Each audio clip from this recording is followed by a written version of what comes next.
c'est ce que tes moyens peuvent donner. Et qu'un jour, si lui, il travaille bien à l'école, si lui, il travaille bien dans la vie, s'il travaille honnêtement, il pourra s'acheter tout ce qu'il voudra. Mets dans la tête de ton enfant que, de par son travail personnel, il pourra un jour devenir ce qu'il veut devenir. Mais si dès qu'il vient, hey, moi je ne peux pas porter chaussures ça là pour partir parce que X, Y, Z a porté tant. Et puis en même temps tu cours, tu t'en vas. Le jour où tu ne seras pas là, où il aura besoin de ce que X, Y, Z a là, il va aller demander à X, Y, Z. Et c'est ça qui pourra l'emmener ou bien qui va l'emmener dans les problèmes. Comprendra qui pourra. Donc le problème là, c'est depuis la base. Commencez à corriger vos enfants. Apprenez à vos enfants à s'accepter tels qu'ils sont. Apprenez à vos enfants à jamais te donner au-delà de ce qui t'est dû. Même quand on dit que il est grâce, dans sa grâce là, Dieu il est équilibre. Même quand Dieu veut bénir de façon surabondante, dans cette bénédiction surabondante là, l'Éternel est équilibre. Il ne te donnera jamais au-delà de ce que... C'est-à-dire que c'est qu'il sait que s'il t'a donné, ça va te faire la folie des grandeurs là. Il te mettra pas dedans. Et c'est ce comportement-là, si on ne corrige pas dès l'enfance, ça va devenir des choses. C'est pourquoi vous voyez, il y a des gens, ils n'ont rien, mais ils veulent faire croire aux gens qu'ils ont tout. Ils n'ont pas l'argent, mais ils vont prendre des prêts. Ils vont prendre les habits de leurs amis. Ils vont dans les maisons de leurs amis. Ils font des snaps. Ils font des choses. Ils viennent vous montrer pour vous faire croire que c'est pour eux. Parce que c'est un vrai complexe d'infériorité qui est depuis l'enfance, qui n'a pas été, c'est-à-dire qui n'a pas été corrigé. C'est un complexe d'infériorité qui a grandi avec la personne. Et ça, c'est un vrai problème. Aujourd'hui, là, si ce n'était pas prête-moi ton argent, je vais montrer aux gens que c'est pour moi. Vous êtes sûr que le jeune homme là, il allait se retrouver là-bas? Vous êtes sûr de ça? Tu as ton argent, mon ami. C'est ton argent. Est-ce que moi, je suis obligé de te filmer? Est-ce que je suis obligé de me filmer avec? Non. Fais de ça ce que tu veux. Mais c'est l'envie. L'envie. L'envie, on va dire, c'est un démon qui est très pervers. Il te prend depuis que tu es petit. Parce qu'il sait que s'il t'a pris depuis que tu es petit, ils n'ont pas chassé, il va grandir à toi. Et plus il grandit, plus tes envies deviennent grands. Quand tu es petit, c'est les chaussures, c'est les petits habits de 1500, 2000. Donc du coup, ça paraît inoffensif. D'où sa perversion en fait. Ça paraît, non c'est rien. Aïe, ça là, moi je peux payer pour mon enfant. Ça là, moi je peux payer pour mon enfant. Et puis tu t'en vas, tu payes.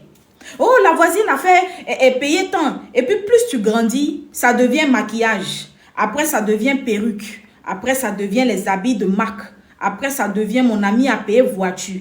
Sinon, quand c'est petit, c'est habits, c'est chaussures, c'est vélo, c'est poupée, c'est sac pour aller à l'école. Hein? Il y en a plein. Oh. Vos enfants sont en train c'est en train de commencer. C'est en train de commencer. Mais commencez à corriger. Commencez à corriger. Si vous ne corrigez pas ça, si vous ne mettez pas dans la tête de vos enfants qu'ils sont bien comme ils sont, ce sera difficile. La vie là, c'est pas aujourd'hui on prépare, mais on prépare ça pour demain. Pour éviter que demain, tu ne t'asseyes pour dire, hey, si je savais. Et c'est quoi même qui m'a pris? C'est pour éviter ça. Parce que l'envie, c'est quelque chose de très fort. Les choses de la concurrence. Aimer être en concurrence avec les gens.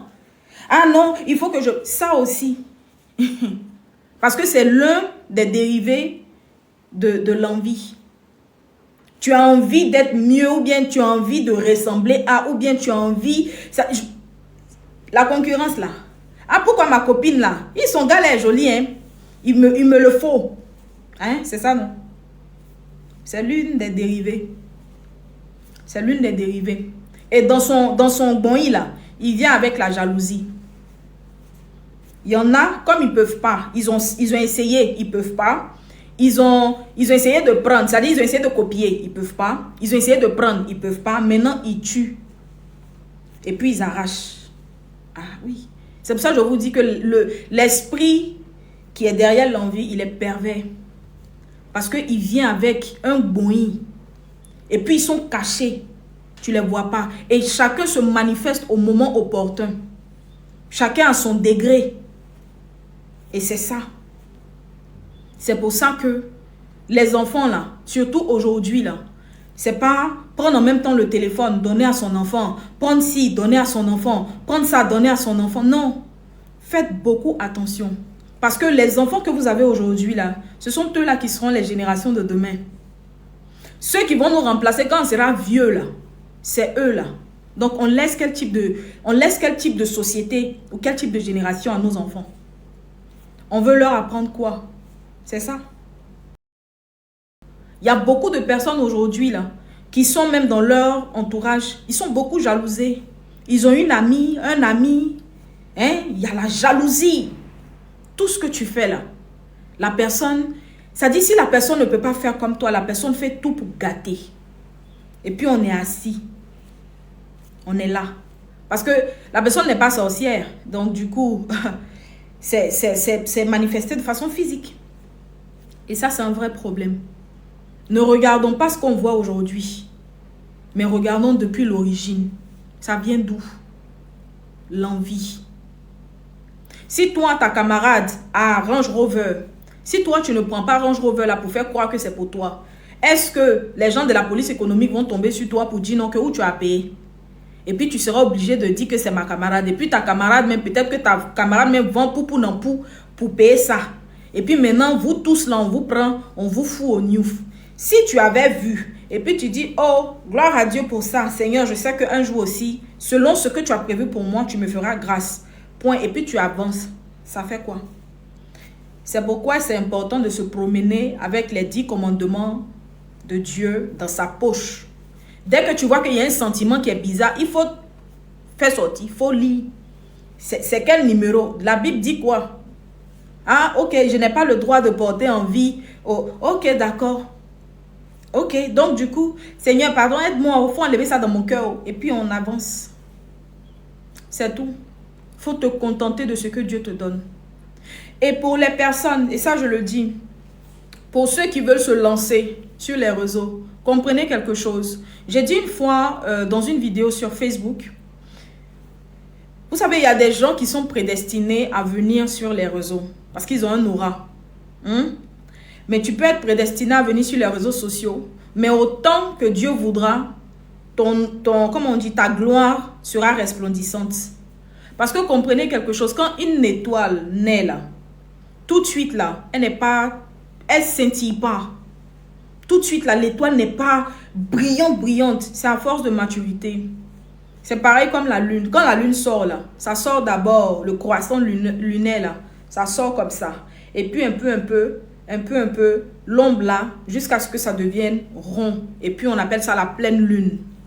C'est pour te dire que quand tu arrives, que ce soit sur les réseaux, que ce soit même dans le commerce, peu importe le domaine où tu exerces, je dis, faut apprendre à attendre que ta nourriture cuise véritablement.